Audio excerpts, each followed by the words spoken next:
Broadway's My Beat, from Times Square to Columbus Circle, the gaudiest, the most violent, the lonesomest mile in the world.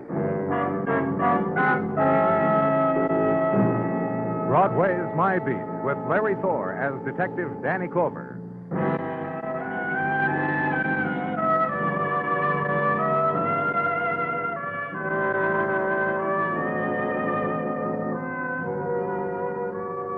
Late afternoon of March, and Broadway moves in tired languor. The time of waking spectaculars and slow staining of color in twisted neon tubes. And this, ebb of sunlight performing on the shoulders of a woman who drifts from one season into another. The time of the late afternoon break and interval before the comptometers summon you back to their paternal wizardry. 10 minutes allotted to lean your head against winter stone, lift your face to the slow coming of spring, and flick the cigarette after the passers-by. A piece of the day, and it was all yours. And at headquarters, the time for the recording of violences in quadruplicate. And clear the desk of odds and ends, the statements on grief, the stenographic reports on anguish, and sip the cold coffee in the wax container. Busy, Danny? Just clearing a few things off my desk. Yeah, maybe you better make room. Huh? Because I brought you something. I give up. What, Muggerman? I got it downstairs, interrogation room. If you're tired of the lull, I'm filling it for you. All right, let's go. You going to tell me, Muggerman, or you going to wait till we get there, open the door, and yell, surprise, surprise? I've been questioning a man on the matter of a car theft. Car theft? Don't go big on me, Danny. It's got murder in it. What? The thief doesn't know we know it yet. You coming, Danny?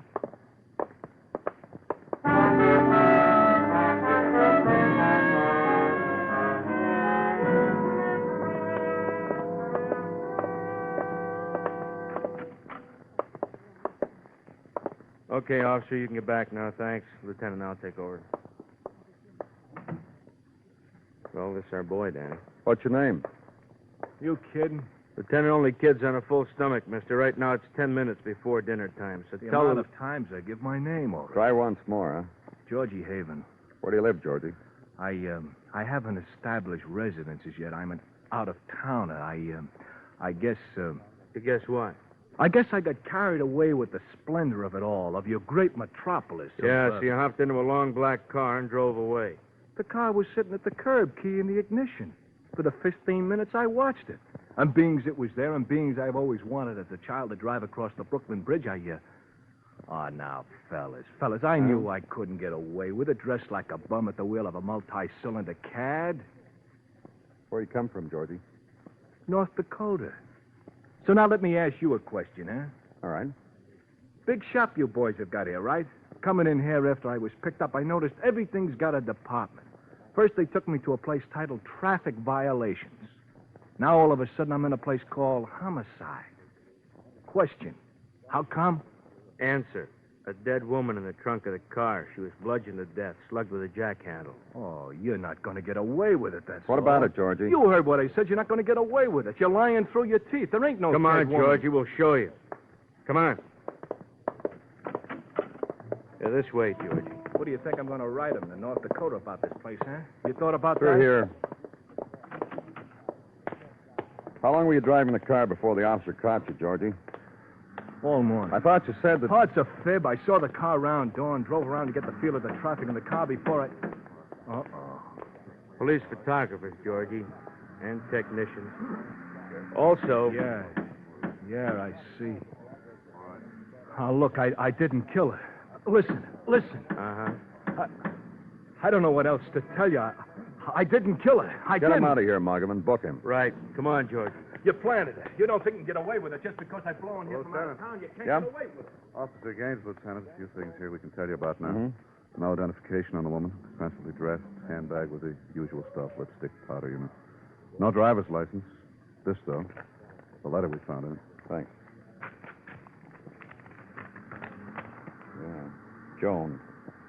See me tonight or never again. I don't know how, but I'm sure of it. I have the strength to do it. I'll kill myself. Harry. Mailed the day before yesterday from the postmark. Yeah. You got anything else, officer? I opened the glove compartment. Registration card in it. Made out to an Ann Martin on Park. Here. That's it, Lieutenant.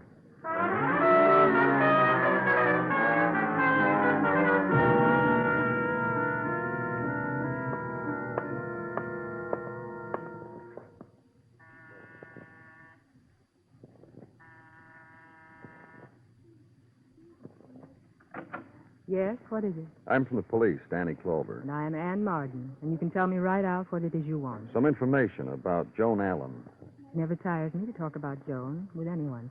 Anyone who'll stand still. Please come in. Thank you. I was just finishing a singularly lonely dinner. This has been a day without beaux and without old youths clamoring for me. Will you have coffee, Mr. Clover? Thanks. How nice. Black? Cream? Sugar? How, Mr. Clover? Black. Of course.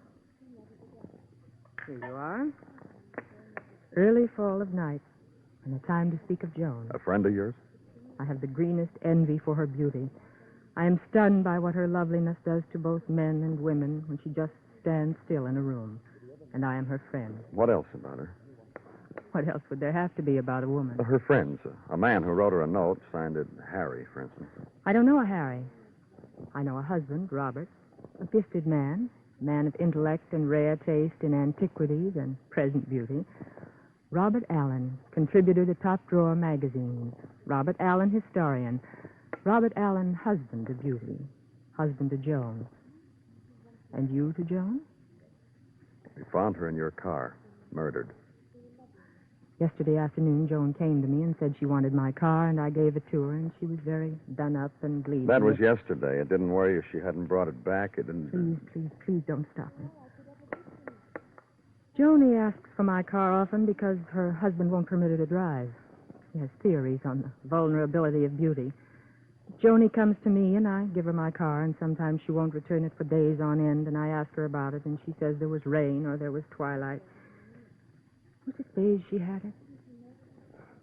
So sorry, dear Anne. Wouldn't you like to hear about Anne? Joan's friend Anne. Let's talk about Anne. I'm sorry. Oh, not for Anne. Don't be sorry for her. Rich girl, and with a job, too. And she has beautiful friends. And dead friends. And you mustn't tell Robert I let his precious have my car. Robert would be furious. Get out. Where do they live? Next block up, the corner apartment house. Get out. Look... I know the rules. I shall keep my grieving within the borough. And I shall not ask again. Get out. And leave her. Walk the block to where her friend had lived. Apartment of the long canopy, fringed. Decor of French poodle already clipped and bow ribbon for the jaunts of spring.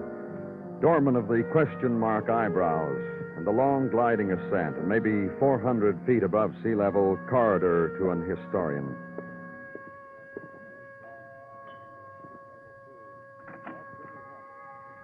You wish something? And the release of music to spill into corridor, and over the man's shoulder, a room lighted with images. A Roman head in aged marble and sightless eyes on ebony pedestal. A Greek torso, winged and in flight. A Chinese goddess in porcelain, and across the serenity of her outstretched hands a bough in blossom. And focal point of all the classic beauty, a wall lined with portraits of a woman, impressions, suggestions, reflections of a woman. What can I do for you? Mr. Allen, Robert Allen? Yes, that's right. My name is Clover, police. So please come in. Thank you. I was enjoying some music and a drink, Mr. Clover. Would you care for some wine? Mr. Clover? Oh, sorry. Don't apologize. These portraits are my own indulgence and pride. They're of my wife. Beautiful. That's not precisely the word. This one now, we were in Spain on our honeymoon and saw the mantilla. Personally, I believe the touch a trifle coy. What do you think? Well, No? Exotic? Perhaps. Joan has a chameleon-like quality. Where she is, what the circumstance is, Joan mirrors it somehow. You see this one in India with the sari. One would say... Oh, what would you say, Mr. Clover? One of the loveliest portraits I've ever seen. Mm-hmm. Nor does it do my wife justice. There's a thing about her. If she were here, you'd see it, I'm sure. The elusive, aloof. Sometimes I confess it's being married to 1,000 women. Do you know where she is, Mr. Allen? I know? No, I don't. Isn't that unusual? In character. Joan goes off at times, communes with whatever she communes with. when I'm too much with her or her surroundings. I'm lucky. She always comes back. Strallen. Yes. Strallen, she's dead. No. Surely you wouldn't be joking. And no, I don't know where she is. Help me. Help me. Help me. Help me.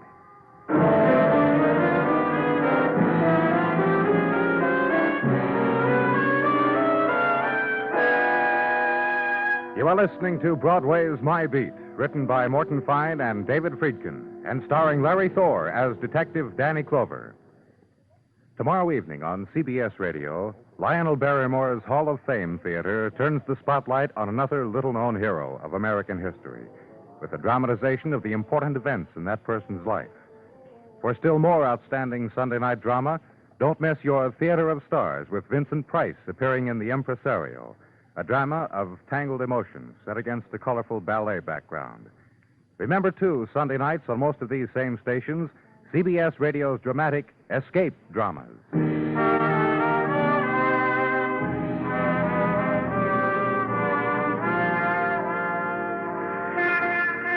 On the morning of a new March day, Broadway moves quickly. Last night's carnival is memory again, after image, but still dimly heard, and 10 hours away again. It's cross the corner and dodge the traffic time, go to work time, sandwiches in brown paper bags, and resolve to see about the raise today. And hurry up, the moving hand on the time clock writes in purple ink and docks for lateness. And strung through all of it, loudspeaker music carried on the skirl of a breeze. Lean into it, inhale it. It's the good time, brand new day, and Broadway wears sun on its cheek. And at my office at headquarters, sunlight had its special quality. It touched iron grillwork and street and dust before it sifted in, found its place near the file cabinet, and lay there. Was picked up and became a man and was named Sergeant Gino Tartaglia. A bright and cheery good morning to you, Danny. Same to you, Gino. Nice of you to think of me. Don't mention it. Aren't we friends, Danny? Gino is... I was telling this to Mrs. Tartaglia last night. How friendly. Please, Gino. And she patted me on top of the head. A gesture she only does in a sentimental mood. Now to work, if you please. Thank you very much. Certainly. Rundown on the deceased Mrs. Joan Allen reveals only snatches of info, such as she had no business driving a car since no driver license had been issued to her. All right. What else? That some 7 years ago, when her maiden name was Westfall, Joan Westfall, she had a slight altercation with a man named Tom Marino. They took a shot at him. Oh? Tom Marino, whose present address I give you, it seems jilted her. Stood her up almost at the altar. She took a shot at him. Mr. Marino good-naturedly called it an accident and did not bring charges. However, Danny Clover speaking. This is Harry Barton. Harry Barton? Yes, what is it? This morning's paper carried an item about a note found on the person of Mrs. Allen, who was murdered. Huh? The note was signed Harry. I'm Harry. I thought I'd call. I've been wondering how to find you.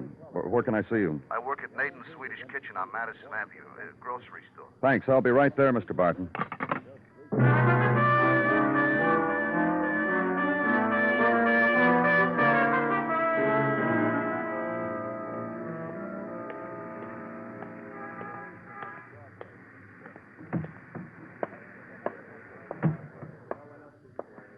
You're the fella up from a very recent phone conversation? Mm-hmm. You, Barton. I gotta tell you, it was very thoughtful how you parked the prowl car a little up the street, not in front, so... You want to talk here, Barton? Give me a minute to shiver and shake, huh? The whole way of life is blowing up right in my face. You killer? Is that what you're trying to tell me? Nothing of the kind. Absolutely nothing of the kind. What kind of talk is that between fellas? I killed Joan, Mrs. Allen. You knew she was married? For over a year and a half now, I've been suggesting delicacies for her table. I wouldn't know she's married. Look, And delivering same to her house and stacking same on her butler's pantry. And this was nothing. I would have crawled on my face down Madison Avenue in broad daylight if Mrs. Allen gave the word. That's how much you were in love with her. To such an extent that I wrote verses. Tiny poems on back of receipts from the cash register. And what? And instead of a slap from her, she would give me that certain, secret, mysterious smile that beautiful women can give to a fella. More than a fella like me in his wildest dreams. What kind of a fella are you, Barton? You haven't really told me. 32 I'll never see again. Downhill from over the hump. And baldish. See? Up here? A fellow who'll go for any patent hair restorer, any remedy for what ails him. That kind, ordinary. But also deep and intense. A man who'll write a note promising suicide if the woman he loves... But won't... exactly that kind. Destroy me. And the note worked? A year ago. I wrote to Mrs. Allen exactly the same type note as you found. It worked then. Oh? She received my note. Immediately, she rushed to my room. I felled myself at her feet. I read to her from the collected works of Harry Barton. That's myself. I played lush music on the machine. And in a while, she went away. And it was the most stunning evening of my life. And last night, after you wrote her another note, you were stunned again. With one variation. I made a terrible mistake. I touched her. I put my hand to her cheek, and she hit me, and she flew out and drove away in a long, black, expensive car. From the window, I watched her drive right out of my life. I'll tell you, even if it sounds corny, my life went with her. You'll stick around, huh, Barton? From 9 to 6. The rest of my life in Maiden's Swedish kitchen. So leave the place of the delicacies. And outside, consult now the piece of paper. Name Tom Marino, once fiancé to Joan Allen. Address on East 38th. Go there. Park the car under a tree whose branches are still slicked by winter. And the house of old aristocracy, partitioned now into 3-room flats and rented to those whose income affords a genteel and respectable location. One flight up, a softly lit corridor.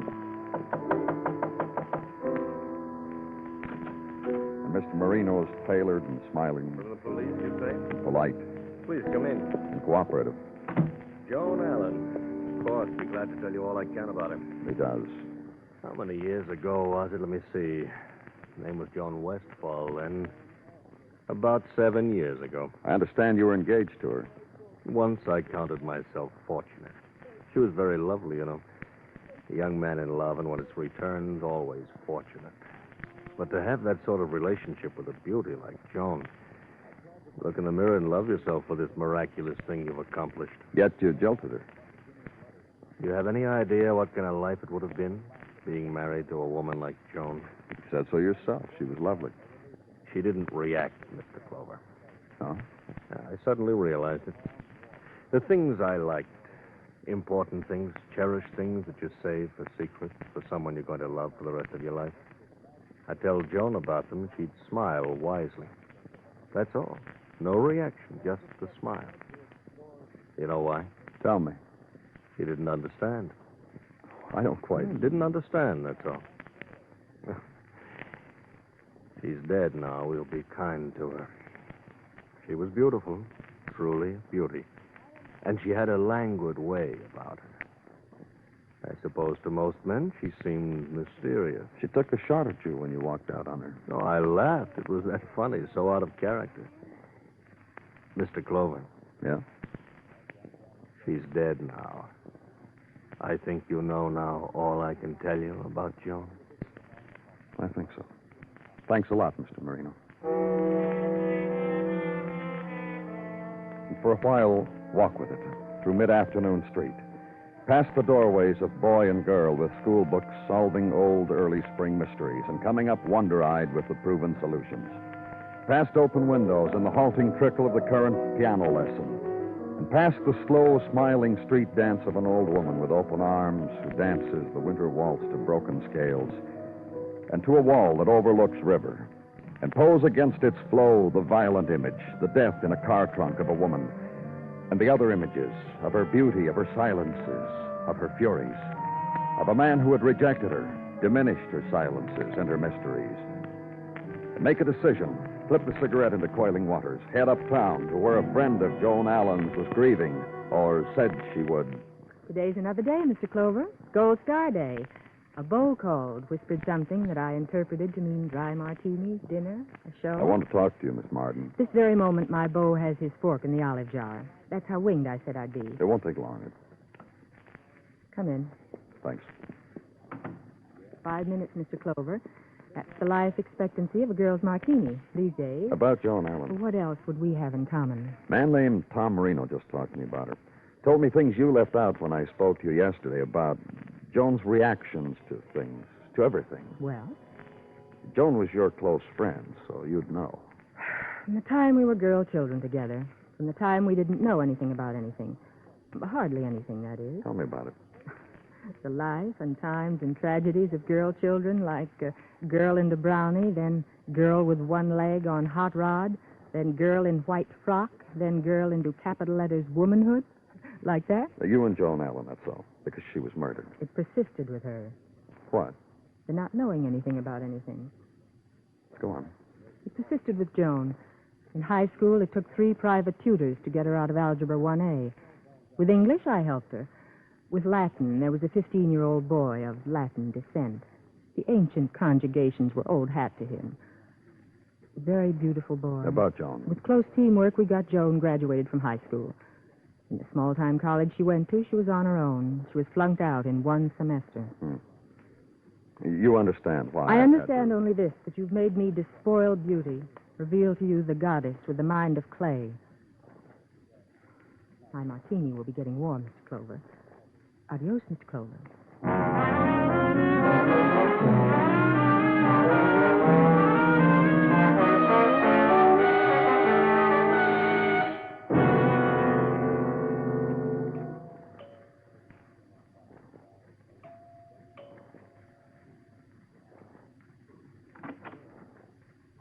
Oh. Hello. Good evening, Mr. Allen. This is Detective Muggerson. How do you do? Mr. Allen? Won't you come in? Thank you. You, sir, you'll find that chair comfortable. And Mr. Clover, that one. And I'll sit right here. What do you think of her, sir? Me? Yes, I saw you staring at her portrait. The reaction of strangers who come into my home. Yeah, I stared. You had a very beautiful wife. It's a pity you didn't know her. Yeah, it is. It always is. I hardly expected such a civilized reaction. What are you talking about, Mr. Allen? Well, here we are, 3 men chatting in a most urbane manner about a beautiful vessel most foully destroyed. You mean your wife hit over the head with a jackhammer? Exactly that. Now, let's see. What is going to be your approach? Let's try it this way. We've found out a great deal about your wife. Oh, really? Please tell me. Hey, Danny, you told me Mr. Allen was all broken up when he found out about his wife. Another lesson in civilization I give you, sir. Permit yourself animal anguish, but only momentarily, so that life can go on. Now, remember that. This is the point we have reached. You gentlemen have found out a good deal about my wife. Tell me, name names, places, things of a person's existence. My wife. Tom Marino. Oh, yes. I heard about him.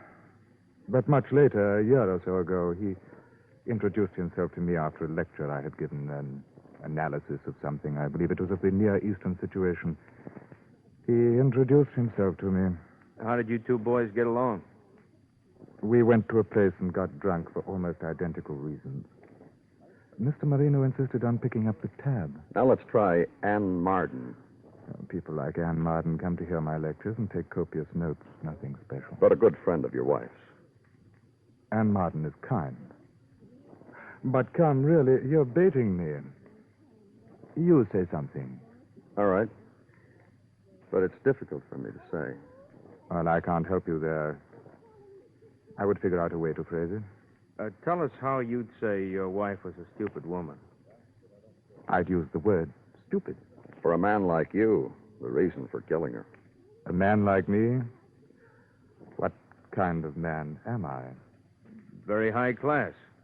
I'd use the word smart because I don't know any better. I do. And therefore I'd use the word taste. Okay, Mr. Allen, as long as we understand each other. You fell in love with Joan Westfall, married her, found out that she was... Stupid? Go on. Years of it. 5 years of She it. couldn't even get a driver's license. You wouldn't permit her to drive. Why, yes. You're thorough. Little things like that. Everything bewildered her, with thus the pose. This quality about your wife, this vagueness, the smile of hers, wise, mysterious. Oh, that portrait just above you. That's the best for that. Surely. That's it. The pose. She didn't talk because she had nothing to say. Ever. What happened the night before last, Mr. Allen? Oh? Not so thorough after all. Just to relieve your mind about that, Mr. Allen, we know she borrowed a car. We know she went to a man's apartment. And we know you know she did. Who cared about that? But it was the annoyances, huh, Mr. Allen? The annoyances. Nothing premeditated, huh? I must tell you what she did. This stupid woman. She had a flat tire. This baffled her. A flat tire, and the world had suddenly collapsed around her. Big tragedy. Alone and lost.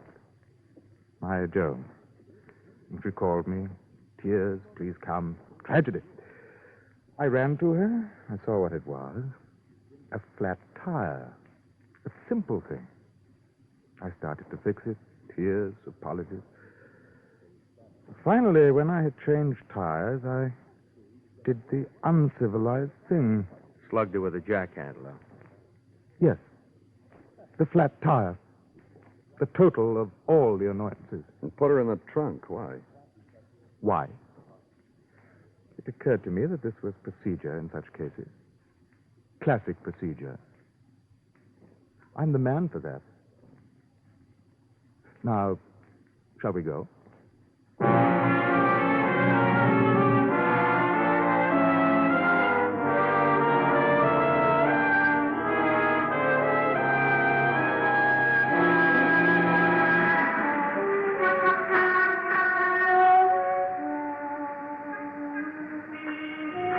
A haze covers Broadway now, and for a time the street is dimly seen, dimly heard.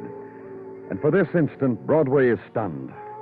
But suddenly the spectaculars explode, the lights plume upward, and the hawkers gather. It's night, and it started all over again. It's Broadway, the gaudiest, the most violent, the lonesomest mile in the world. Broadway, my beat.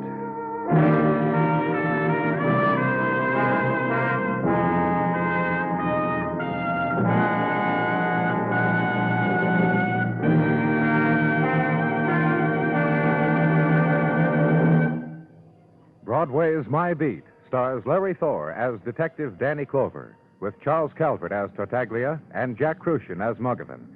The program is produced and directed by Elliott Lewis, with musical score composed and conducted by Alexander Courage. In tonight's story, Ben Wright was heard as Robert. Featured in the cast were Mary Shipp, Peter Leeds, Hy Everback, and Larry Dobkin. Bill Anders speaking.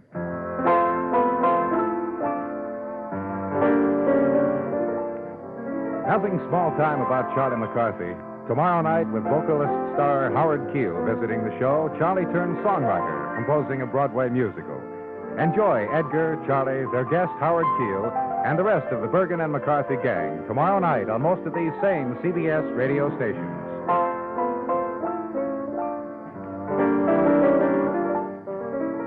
And remember, Eve Arden as Our Miss Brooks teaches you how to laugh Sundays on the CBS Radio Network.